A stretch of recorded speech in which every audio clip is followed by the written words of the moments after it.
दोस्तों बचपन में जब मैं अपनी हिस्ट्री की बुक्स उठा के ये कभी पढ़ता था ना कि फॉरेन इन्वेडर्स आते हैं हिमालयन रेंजेस से और फिर यहाँ पर इंडिया में इन्वेड करते हैं और यहाँ से लूटपाट करके खूब सारा सोना वापस ले जाते हैं। साथ ही हिस्ट्री में मैं ये भी पढ़ता था कि इंडिया के साथ दूसरे बहुत से नेशंस का एंशिएंट टाइम से ही ट्रेड रिलेशंस रहा है। मुझे एक बात नहीं समझ में आती थी कि ये जो अपना नॉर्थ वेस्टर्न बॉर्डर है ये तो पूरा हिमालय से घिरा हुआ है, तो इन ऊंची ऊंची चोटियों से ये आखिरकार इन्वेडर्स आते कैसे थे और साथ में इतना सारा सामान जो लूट के वापस ले जाते थे, फिर इतनी पहाड़ों की चढ़ाई करते थे क्या? इसका आंसर मुझे अपनी यूपीएससी प्रिपरेशन में मिला कि ऐसे माउंटेन पासेस होते हैं। तो इसी के बारे में एक बार चर्चा करते हैं। जी हाँ, हिमालयस के ऊंची चोटियों के बीच ये माउंटेन पासेस एक नैरो पैसेज होते हैं जिसके थ्रू लोगों का और सामानों का आना जाना पॉसिबल हो पाता है। माउंटेन पासेस रोड कनेक्टिविटी और ट्रेड रिलेशंस में एक इम्पोर्टेंट रोल प्ले करते हैं। वैसे अगर इंडिया की बात की जाए तो इंडिया में नदर्न रीजन में नॉर्थ वेस्टर्न और नॉर्थ ईस्टर्न बॉर्डर्स पर मल्टीपल माउंटेन पासेस ऐसे लोकेटेड हैं। और साथ ही जब हम लोग नीचे अपने डेक्कन प्लेट्यू में ईस्टर्न घाट या वेस्टर्न घाट्स की बात करते हैं तो वहां पर भी हमें कुछ ऐसे ही पासेस दिखाई देते हैं। माउंटेन पासेस को टिबेटन लैंग्वेज में ला कहते हैं और यही कारण है कि हिमालयाज में लोकेटेड इन सभी पासेस के नाम के साथ आप ला वर्ड पाएंगे। एग्जाम्पल के लिए चांगला, जोजीला, बारालाचाला, ऐसे बहुत सारे पासेस हैं जो अभी ये नाम लिए, ये तो लद्दाख यूनियन टेरिटरी में लोकेटेड है, बट इसके अलावा भी आज के वीडियो में हम लोग बहुत सारे ऐसे पासेस के बारे में पढ़ेंगे। अब सवाल ये उठता है कि आखिर ये माउंटेन पासेस बनते कैसे हैं? दरअसल बात ये है कि mountain passes mainly erosional process का एक आउटकम है। माउंटेन्स के हायर टेरेन जब ग्लेशियर्स या फिर वाटर स्ट्रीम से कॉन्टिन्यूसली इरोड होते हैं तो एक वैली का निर्माण होता है और फिर यही वैली आगे चलकर माउंटेन पासेस में कन्वर्ट हो जाती है। आज के इस वीडियो में हम इन्हीं माउंटेन पासेस को डिटेल्स में डिस्कस करेंगे। तो चलिए स्टार्ट करते हैं। फिर सीक्वेंस के लिए हम लोग इंडिया के माउंटेन पासेस को स्टेट वाइज कवर करते हुए वेस्ट से ईस्ट की ओर बढ़ेंगे, नदर्न हिस्से में। तो चलिए सबसे पहले शुरू करते हैं जम्मू और लेह और लद्दाख यूनियन टेरिटरी से। जम्मू एंड कश्मीर और लद्दाख रीजन में बहुत सारे स्ट्रैटेजिकली इंपॉर्टेंट पासेस लोकेटेड हैं, जैसे कि चांगला, बारालाचाला, खारदुंगला और भी बहुत सारे। आइए इन्हें अब थोड़ा डिटेल में देखते हैं। काराकोरम पास, ये पास हिमालयास के काराकोरम रेंज में लोकेटेड है, जैसे नाम से ही पता चल रहा है, और इंडिया को चाइना से कनेक्ट करता है। इस पास का अपना एक अलग ही हिस्टोरिकल लेगेसी है। ये वही पास है जिसके थ्रू फॉरेन ट्रैवलर्स हिमालयास को क्रॉस करके इंडिया आए थे। यहाँ की टेरिटरी काफ़ी अनइवन है और यहाँ का वेदर काफ़ी अनप्रेडिक्टेबल है। काराकोरम पास के बाद पीर पंजाल पास कश्मीर में लोकेटेड दूसरा इंपॉर्टेंट पास है जो कि कश्मीर वैली को रजौरी से जोड़ता है। पीर पंजाल रेंज इंडिया को पाकिस्तान से भी कनेक्ट करता है। पीर पंजाल के नज़दीक ही लोकेटेड है बनिहाल पास जो कश्मीर में लोकेटेड है। जवाहर टनल, जिसे बनिहाल टनल भी कहते हैं, इसी पास के नीचे बनाया गया है। इस टनल के बनने से इस पास का यूज़ अब नहीं किया जाता है और इसे अब बंद कर दिया गया है। इस पास के ज्योग्राफिकल फीचर की बात करें तो जबन ग्लेशियर इसी के पास नज़दीक ही लोकेटेड है। पीर पंजाल के बाद कश्मीर में लोकेटेड अगला पास है बुर्जिल पास। ये पास कश्मीर के एस्टोर वैली को लद्दाख प्लेन से जोड़ता है। फिलहाल ये पास पाक ऑक्युपाइड कश्मीर यानी पीओके में लोकेटेड है। ये कश्मीर में लोकेटेड सबसे पुराना पास है जिसे फर्स्ट कश्मीर वॉर के बाद पाकिस्तान द्वारा क्लोज कर दिया गया था। कश्मीर के बाद आइए अब बात करते हैं लद्दाख में लोकेटेड माउंटेन पासेस के बारे में। लद्दाख का सबसे इंपॉर्टेंट माउंटेन पास है चांगला पास। ये पास इंडियन साइड से पैंगोंग सो लेक के एक्सेस के लिए काफ़ी इंपॉर्टेंट है। इस पास के बारे में एक इंटरेस्टिंग फैक्ट ये है कि यहाँ से हाईएस्ट मोटरेबल रोड जिसकी हाइट 17,688 मीटर्स है वो पास होती है। ये माउंटेन पास लद्दाख वैली में लोकेटेड है जो लेह और शेओक रिवर वैली के बीच कनेक्टिविटी प्रोवाइड करता है। इसके बाद बारालाचाला लद्दाख में लोकेटेड दूसरा इंपॉर्टेंट माउंटेन पास है। ये हिमालयास के जंस्कर रेंज में लोकेटेड है और ये लाहौल को लद्दाख से कनेक्ट करता है और इसी वजह से इसे गेटवे ऑफ लद्दाख भी कहते हैं। मिसमराइजिंग लैंडस्केप्स के साथ साथ ये पास एक इम्पॉर्टेंट ट्रेड रूट भी है। लद्दाख में ही एक वेल नोन और इम्पॉर्टेंट माउंटेन पास लोकेटेड है जिसे खारदुंगला के नाम से हम जानते हैं। ये पास लद्दाख के लेह डिस्ट्रिक्ट में लोकेटेड है। ये mountain pass Indus river valley को शेओक रिवर वैली से कनेक्ट करता है। इसे नुब्रा वैली का गेटवे भी कहा जाता है। इंडियन बॉर्डर सिक्योरिटी पर्सपेक्टिव से ये पास काफ़ी इम्पॉर्टेंट है, क्योंकि यही वो पास है जिसके through Indian army Siachen glacier में लोकेटेड अपने ट्रूप्स को खाना और एसेंशियल सप्लाईज पहुंचाती है। इस पास का स्ट्रैटेजिक इंपॉर्टेंस होने की वजह से इसे बॉर्डर रोड्स ऑर्गेनाइजेशन यानी BRO द्वारा मेंटेन और सुपरवाइज किया जाता है। लद्दाख में 2 और इम्पॉर्टेंट माउंटेन पासेस लोकेटेड हैं, जो हैं जोजिला पास और तंगलांग पास। जोजिला पास लद्दाख के द्रास रीजन में लोकेटेड है और इस रीजन में 3 इम्पॉर्टेंट एरियाज यानी कश्मीर वैली, इंडस वैली और सुरू वैली को आपस में कनेक्ट करता है। वहीं तंगलांग पास लद्दाख के सबसे ऊंची पासेस में से एक है। तंगलांग पास की कुल लंबाई 49 किलोमीटर्स है और ये डेबरिंग को गया से जोड़ता है। इसके अलावा लद्दाख में एक और इम्पॉर्टेंट पास लोकेटेड है जिसका नाम है इमिसला। ये माउंटेन पास लद्दाख को तिब्बत से कनेक्ट करता है और आपको यहाँ पर यह भी बता दें कि यहीं से हानले वैली की भी शुरुआत होती है, जिसे बुद्धिज्म में बहुत सैक्रेड माना जाता है। दोस्तों, हम अपने अगले स्टेट्स पर आगे बढ़ें उससे पहले आपके लिए 2 प्रोग्राम्स हैं जो कि प्रीलिम्स ओरिएंटेड हैं और बहुत ही ज़्यादा आपके लिए हेल्पफुल हो सकते हैं। कौन कौन से हैं? सबसे पहला एक टेस्ट सीरीज़ का फॉर्म है। ये टेस्ट सीरीज़ इतना ज़्यादा रिगरस है कि आप जो 26 मई दी डे के लिए प्रिपेयर कर रहे हो ना, और इससे उस दिन थोड़ा भी डरोगे, उन सबका सोल्यूशन यहाँ पर आपको मिल जाएगा। यहाँ पर आप देख लो, डेली बेसिस पर ना आपको सुबह सुबह 7 बजे बिल्कुल आपको जीएस का क्वेश्चन मिलेगा। फिर उसी के टाइम पर कितने क्वेश्चंस मिलेंगे? वैसे 40 क्वेश्चन। सिमिलरली आपको सीसैट का क्वेश्चन भी डेली बेसिस पर मिलेगा, 20 क्वेश्चन। और जो भी आप मंडे टू फ्राइडे अपना पढ़ोगे ना, यहाँ पर पहले तो पूरा फुल फ्लेजेड शेड्यूल दे दिया जा रहा है। अगले 90 से 120 दिन का कैसे आप पढ़ोगे वो सब कुछ यहाँ पर पता चल जाएगा। कितना टाइम किस सब्जेक्ट को कैसे देना चाहिए। ये पूरा करने के बाद आपका सैटरडे एक रिवीजन गैप होगा और संडे आपको फुल लेंथ टेस्ट के थ्रू अपने जितने पढ़े हुए चीज़ें उनको रिवाइज करना रहेगा। इसमें आपको डेली बेसिस पर ऑल इंडिया रैंक, जो भी आप पेपर आज 40 क्वेश्चन का ये जीएस पेपर कर रहे हो ना, ये 40 क्वेश्चन का तुरंत के तुरंत डिस्कशन भी वहाँ पर हमारे एक्सपर्ट फैकल्टीज़ कर देंगे, जिससे कि आपको जो भी प्रॉब्लम है ना उस पर्टिकुलर टॉपिक में वो सब भी क्लियर हो जाएगा। तो रिगरस प्रीलिम्स प्रोग्राम नाम है एक रिगरस टेस्ट सीरीज़ का, जो कि इंग्लिश और हिंदी दोनों मीडियम्स में है और ऑनलाइन और ऑफलाइन दोनों मीडियम्स में है। इसके फर्दर डिटेल्स के लिए आप हमें नीचे डिस्क्रिप्शन में इसका लिंक दिया हुआ है, वहाँ पर जाकर कर सकते हो। दूसरा वाला जो है वो है हमारा एक प्यारा सा क्रैश कोर्स। इस क्रैश कोर्स में हम लोग वीडियो लेक्चर्स के माध्यम से आपके पूरे प्रीलिम्स ओरिएंटेड सब्जेक्ट्स को बहुत ही ईजिली कवर करने की कोशिश कर रहे हैं। इसमें क्या है कि आपके जीएस के क्लासेस मिलेंगे डेली बेसिस पर, करंट अफेयर्स की कुछ एक्स्ट्रा क्लासेस संडे को मिल जाएंगे, सीसैट की भी फुल लेक्चर्स की क्लासेस होंगी और इसके अलावा आपके कुछ फुल लेंथ टेस्ट हैं। और वीकेंड में आपको जो भी पढ़ रहा है आप, उन वीकेंड्स में आपके लिए वीकेंड टेस्ट भी इंक्लूडेड है। तो ये भी ऑनलाइन और ऑफलाइन दोनों जगहों पर अवेलेबल है, आप इसको देख सकते हैं। यहाँ पर भी मैं आपको एक चीज़ बता देता हूँ कि जो अपना आरपीपी था, यहाँ पर भी आपको कंप्लीट सीसैट मॉड्यूल मिलता है, मतलब कि आपके लेक्चर्स भी मिलेंगे और डेली बेसिस पर क्वेश्चंस तो मिल ही रहे हैं। तो अब ये आपके ऊपर है, आपके लिए जो भी सूटेबल हो आप उसको डेफिनेटली ऑप्ट कर सकते हो। तो चलिए फिर अपने अगले स्टेट की तरफ चलते हैं। खैर, अब आगे बढ़ते हैं हमारे तीसरे हिमालयन स्टेट यानी हिमाचल प्रदेश की ओर। तो दोस्तों, हिमाचल प्रदेश में बहुत सी स्ट्रैटेजिक माउंटेन पासेस लोकेटेड हैं जो सिक्योरिटी एंड ट्रेड के पॉइंट ऑफ व्यू से इंडिया के लिए काफी इंपॉर्टेंट है। हिमाचल प्रदेश का पहला सबसे इंपॉर्टेंट पास है शिपकिला। ये पास हिमाचल प्रदेश के किन्नौर डिस्ट्रिक्ट को तिब्बतन डिस्ट्रिक्ट से जोड़ता है। इसका इंपॉर्टेंस इस बात में लाई करता है कि इंडिया और तिब्बत के बीच लोकल लेवल की ट्रेड इसी पास के द्वारा की जाती है। इसके अलावा शिपकिला के बारे में एक इंटरेस्टिंग बात यह भी है कि रिवर सतलज, जिसे तिब्बत में लैंकेन जैंगबो भी कहते हैं, इसी पास के थ्रू इंडिया में एंटर करती है। इस पास को फिलहाल नॉन रेसिडेंट्स के एक्सेस से बाहर रखा गया है। शिपकिला के बाद हिमाचल का दूसरा इंपॉर्टेंट पास है रोहतांग पास। इस पास के बारे में बात करें तो ये एक हाई माउंटेन पास है जो कुल्लू वैली और लाहौल स्पीति के बीच बॉर्डर का काम करता है। ये पास पीर पंजाल रेंज के ईस्टर्न साइड में लोकेटेड है।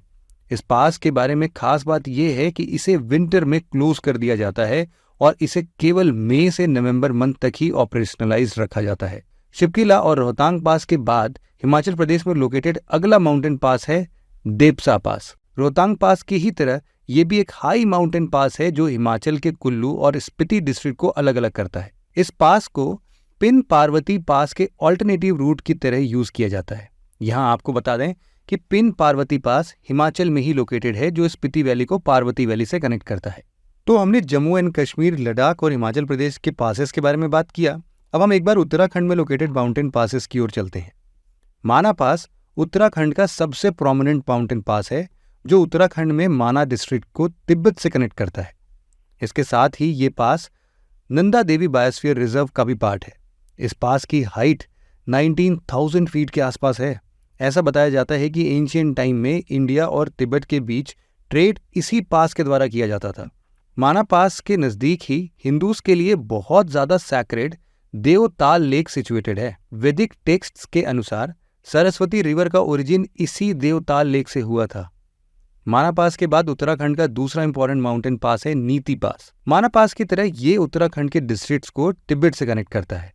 एंशिएंट टाइम में ये एकमात्र पास था जो तिब्बत को आउटर वर्ल्ड से कनेक्ट करता था, लेकिन 1962 इंडो चाइना कॉन्फ्लिक्ट के बाद इसे परमानेंटली बंद कर दिया गया है।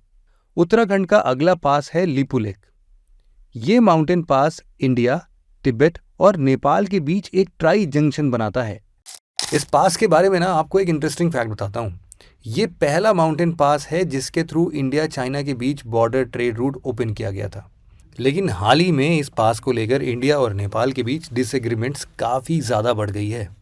हिंदू पिलग्रिमेज द्वारा कैलाश और मानसरोवर यात्रा के लिए इस पास का यूज़ किए जाने के कारण इस पास का इमेंस रिलीजियस सिग्निफिकेंस है। लिपुलेख इंडिया के पिथौरागढ़ डिस्ट्रिक्ट को चाइना और नेपाल से कनेक्ट करता है। लिपुलेख के बाद उत्तराखंड का अगला इंपॉर्टेंट माउंटेन पास है ट्रेल्स पास। ये पास पिंडारी ग्लेशियर के बिल्कुल एंड पॉइंट पर लोकेटेड है और पिंडारी वैली को मिलम वैली से कनेक्ट करता है। इस पास की टेरेन काफ़ी हिली और डिफिकल्ट है। ट्रेल पास नंदा देवी और नंदा कोट पीक्स के बीच लोकेटेड है। दरअसल ये पास British civil servant GW Traill द्वारा 1830 में डिस्कवर किया गया था और इसी वजह से इस पास को ट्रेल्स पास का नाम दिया गया। उत्तराखंड में लोकेटेड दो और इम्पॉर्टेंट माउंटेन पासेस हैं मांगशाधुरा और म्यूलिंग लॉ। मांगशाधुरा की बात की जाए तो ये इंडिया और तिब्बत के बॉर्डर पर लोकेटेड है।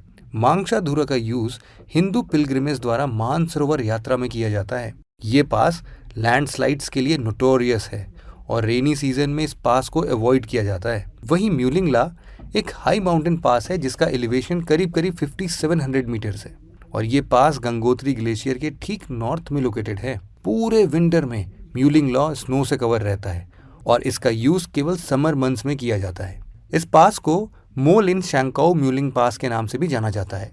तो फिर इसी के साथ हमने नॉर्थ इंडियन स्टेट्स में लोकेटेड सारे इंपॉर्टेंट माउंटेन पासेस को कवर कर लिया है। अब हम मूव करते हैं हमारे नॉर्थ ईस्टर्न स्टेट्स की तरफ। नॉर्थ ईस्टर्न स्टेट्स में शुरुआत करते हैं सिक्किम से।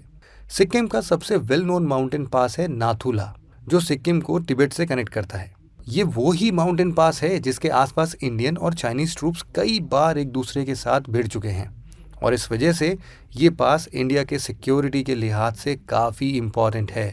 ये पास इतना सेंसिटिव है कि इवन इंडियन सिटीजन्स को इस पास पर जाने के लिए परमिट की ज़रूरत पड़ती है। हिस्टोरिकल सिग्निफिकेंस की बात करें तो ये वो माउंटेन पास है जिसे British troops commander Francis young husband द्वारा 1904 में तिब्बत एक्सपेडिशन के लिए यूज़ किया गया था। 1962 के इंडो चाइना वॉर के बाद इस पास को डिप्लोमेटिक पर्पस के लिए बंद कर दिया गया है। नाथुला के बाद सिक्किम का अगला माउंटेन पास है जेलेपला। पास्ट में ये माउंटेन पास इंडिया और तिब्बत के बीच एक इम्पॉर्टेंट ट्रेड पॉइंट था, लेकिन 1962 के इंडिया और चाइना वॉर के बाद इसे बंद कर दिया गया है। आपको यहाँ पर यह बता दें कि जेलेपला एक तिब्बतन वर्ड है जिसका मतलब है यह सुंदर पास है और इसे ऐसा इसलिए कहा जाता है क्योंकि ये तिब्बत और सिक्किम के बीच सभी पासेस में सबसे सरल और समतल है। इंडियन साइड से इस पास को एक्सेस करने के लिए दो रास्ते हैं। पहला है गैंगटोक के थ्रू जो सिक्किम से ही होकर जाता है और दूसरा है वेस्ट बंगाल के कालिम्पोंग से होकर। नाथुला और जेलेपला के बाद सिक्किम का तीसरा माउंटेन पास है डोंगखाला, जिसे हम लोग डोंकिया पास के नाम से भी जानते हैं। ये पास नदन सिक्किम में लोकेटेड है।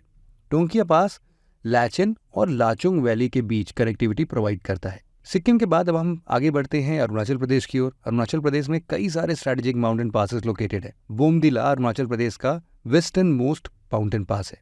बोमडिला अरुणाचल प्रदेश के तवांग डिस्ट्रिक्ट को तिब्बत से कनेक्ट करता है। 1962 इंडिया चाइना वॉर के समय ये पास दोनों ट्रूप्स के बीच एक मेजर फ्लैश पॉइंट था जिसे बोमडिला वॉर के नाम से जाना जाता है। इस वॉर के बाद पास को बंद कर दिया गया था, लेकिन फिर 2006 में इस पास को फिर से दोनों कंट्रीज के बीच ट्रेड के लिए रीओपन कर दिया गया है। बोमडिला के बाद अरुणाचल प्रदेश का अगला पास है योंग्याप पास। ये पास 4000 मीटर्स की हाइट पर लोकेटेड है।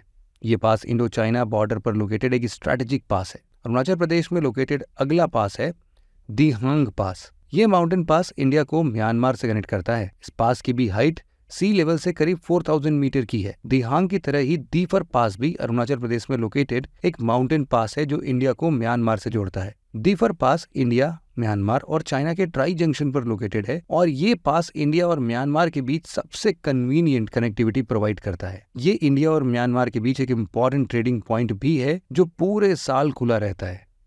दीफर पास के राइट साइड में लोकेटेड है कुमजावांग पास। ये पास 3000 मीटर की हाइट पर लोकेटेड है। अरुणाचल प्रदेश के ये पास इंडो म्यांमार बॉर्डर पर लोकेटेड है और ये टूरिस्ट के बीच ट्रैकिंग के लिए भी एक इम्पॉर्टेंट डेस्टिनेशन है। अरुणाचल प्रदेश के सदर्न पार्ट में लोकेटेड है चंगन पास और ये पास इंडिया म्यांमार बॉर्डर के काफी नजदीक है। इस पास का यूज इंडिया से म्यांमार के बीच ट्रेड के लिए भी किया जाता है। इसी के साथ अब दोस्तों हम चलते हैं पेनिनसुलर इंडिया की ओर। वहां पर भी ऐसे बहुत सारे इंपॉर्टेंट पासेस हैं। हिमालयस की तरह ही इंडिया का पेनिनसुलर पार्ट भी छोटे बड़े माउंटेन रेंजेस से भरा पड़ा है और इन्हीं माउंटेन रेंजेस के बीच कई सारे इंपॉर्टेंट पासेस लोकेटेड है। डेक्कन प्लेट्यू यहाँ का सबसे डोमिनेंट ज्योग्राफिकल फीचर है जो पेनिनसुलर इंडिया में 8 स्टेट्स में फैला हुआ है। डेक्कन प्लेट्यू पेनिनसुलर इंडिया में मध्य प्रदेश, छत्तीसगढ़, महाराष्ट्र, गोवा, कर्नाटका, तमिलनाडु, आंध्र प्रदेश और तेलंगाना में फैला हुआ है। यूपीएससी ऐसे क्वेश्चंस बहुत सारे पूछ रही है तो इन स्टेट्स का एग्जैक्ट लोकेशन आप लोग जरूर से याद रख लेना। इसके अलावा ईस्टर्न घाट्स और वेस्टर्न घाट्स भी पेनिनसुलर इंडिया का मेजर ज्योग्राफिकल फीचर्स है। आगे हम यहाँ लोकेटेड सारे इंपॉर्टेंट माउंटेन पासेस के बारे में बात करने वाले हैं। इसके अलावा हम राजस्थान और गुजरात में लोकेटेड अरावली और साथ ही साथ विंध्या रेंज और सतपुरा रेंज के पासेस को भी देखेंगे। एक बात आपको यहाँ बता दूं कि जैसे हिमालयाज में लोकेटेड ज्यादातर माउंटेन पासेस के नामों के अंत में ला देखा गया था, ठीक उसी तरह पेनिनसुलर इंडिया के लोकेटेड माउंटेन पासेस के नाम के अंत में आपको घाट मिलेंगे, जिसका मतलब लोकल लैंग्वेज में पास या रास्ता ही होता है। Mountain pass of peninsular India. शुरुआत करते हैं सेंट्रल इंडिया में लोकेटेड सतपुरा माउंटेन रेंज से। असरगढ़ फोर्ट पास सतपुरा में लोकेटेड एक इंपॉर्टेंट माउंटेन पास है। असल में ये एक स्ट्रैटेजिक प्लेस है जहां अहिर डायनेस्टी के असा अहिर ने अपना फोर्ट बिल्ड किया था। ये ऐसा स्ट्रैटेजिक पोजीशन है जो नॉर्थ इंडिया को डेक्कन प्लेट्यू से जोड़ता है और इसके इसी स्ट्रैटेजिक पोजीशन के कारण से इसे की टू द डेक्कन भी कहा जाता है। सतपुरा के बाद अब हम चलते हैं अरावली माउंटेन रेंजेस की ओर, जहां लोकेटेड है फेमस हल्दी घाटी पास। ये एक हिस्टोरिकल पास है जहां महाराणा प्रताप और मुगल फोर्सेस के बीच में famous battle of Haldi Ghati हुई थी। सेंट्रल इंडिया के बाद अब हम वेस्टर्न घाट में लोकेटेड कुछ इंपॉर्टेंट पासेस को देख लेते हैं। अगर हम वेस्टर्न घाट्स में नॉर्थ से साउथ की ओर प्रोसीड करें तो हमें सबसे पहले मिलता है थाल घाट। ये पास सह्याद्री माउंटेन में लोकेटेड है और ये नासिक सिटी को मुंबई से जोड़ता है। इसे कसारा घाट के नाम से भी जाना जाता है। थाल घाट के बाद वेस्टर्न घाट्स में लोकेटेड अगला पास है भोर घाट। ये पास महाराष्ट्र के खंडाला के नजदीक लोकेटेड होने के कारण लोकल लोग इसे खंडाला घाट भी कहते हैं। खंडाला महाराष्ट्र का एक फेमस हिल स्टेशन है, आपने वो गाना तो सुना ही होगा। ये पास मुंबई और पुणे के बीच कनेक्टिविटी प्रोवाइड करता है। महाराष्ट्र में ही लोकेटेड एक और इम्पॉर्टेंट पास है नाने घाट पास। ये पास पुणे को हिस्ट्री सिटी जूनर से कनेक्ट करता है। ये वही जूनर है जहां शिवाजी का फोर्ट लोकेटेड है।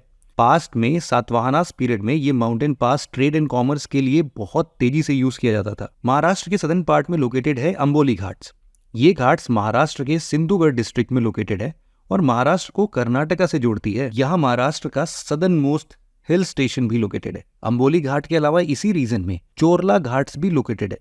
ये माउंटेन पास महाराष्ट्र, गोवा और कर्नाटका के ट्राई जंक्शन पर लोकेटेड है। महाराष्ट्र के बाद वेस्टर्न घाट्स का अगला पास लोकेटेड है कर्नाटका में, जिसे हम लोग अगुम्बे घाट्स के नाम से भी जानते हैं।